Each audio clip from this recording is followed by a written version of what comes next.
first question is about Pratyahara.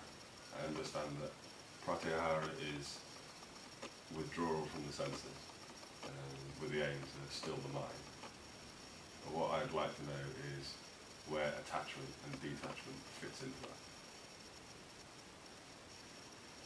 Pratyahara is a fifth limb in our Ashtanga Yoga, and if you start from the basics, as we kind of had a bit of discussion together on yamas and niyamas, where you clear yourself, live a very ethical and very spiritual life with responsibility, with kindness, looking after yourself, looking after the people, not harming, or in kind of simplest concept, yamas and niyamas, in Swamiji's definition, he used to always talk, there is everything for us to use, and there is nothing to misuse.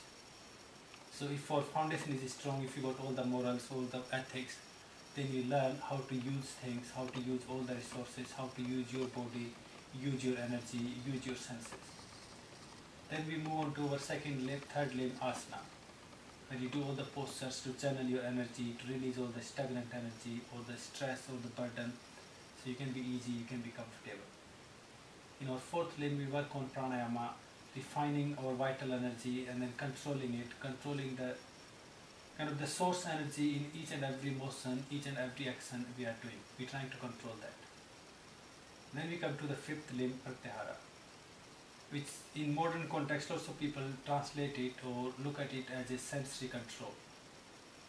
Actually, sensory control is not really a yogic way to look at it. Yogic way is to learn how to withdraw our senses and then how to engage our senses within our own inner energy or our prana or spirit. So this is a kind of a really beautiful and simplest way to look at it. If you have eyes, you have ears, you have nose, it's their duty, it's their karma, and it's their dharma to take all the messages, to take all the senses in. If you opening your eyes and you're looking around, then it's eyes' duty, it's their karma, it's their dharma to take all the pictures in, to send it to your brain to analyze.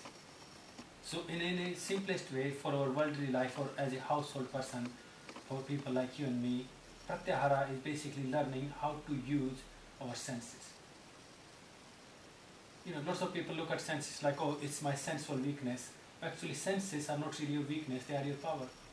They are your strength. So the withdrawal is learning how to withdraw or how to replace our senses or move them away from all the senses, all the stimulus or all the sensations, creating distraction or creating disturbance in our system, either in our body or in our mind or in our prana or panchkosa. So you learn how to engage your senses, you learn how to engage your mind, you learn how to engage your chitta or consciousness within yourself.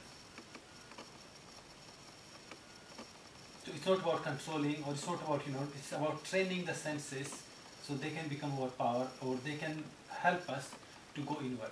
Because senses are your doors or your exits. So the doors depends how you use them. Doors, you can open them and go out, or doors also can be opened to go in. So we need to really open our senses, we need to really train our senses so we can open them and we can go inward. So the sensory withdrawal, the fifth limb, it's kind of a transition from our physical practices or gross practices into the mental and our higher practices, into our subtle practices, what we call antar yoga or antarang yoga, inner or the eternal or higher yoga practices.